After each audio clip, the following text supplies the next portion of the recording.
large, adaptation was the Cinderella.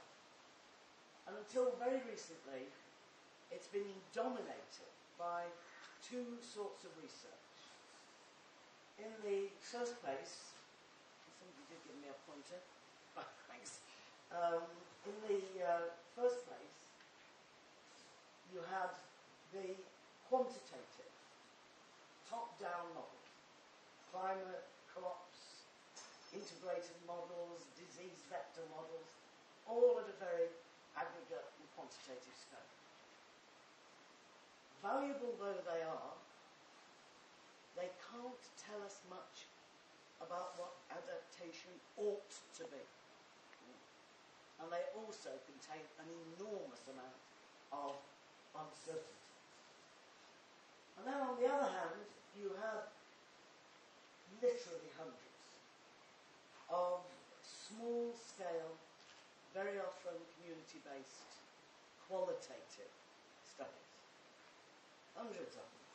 Now, I don't say that these are a waste of time, but I do say that they have taught us some very important lessons about learning from local knowledge, about the need to engage in the process, the local stakeholders. So they are valuable, but to set policy in a planned way, they have very major limitations. I mean, in the first place, they've been conducted by literally hundreds of different methods and different methodologies.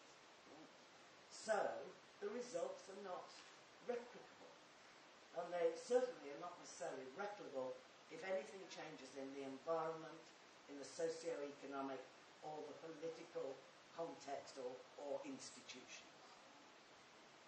They're also very limited in their ability to tell the policymaker what conditions make for successful adaptation. They can say it was successful in spot B, right?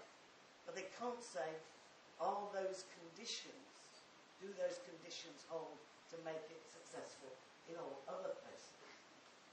They can't tell us about the most cost-effective policy tool. They can't tell us where the most cost-effective point of intervention is going to be. And they can't tell us, and I always think this is very important, the knock-on effects of adaptation in one locality or one sector for the wider economy.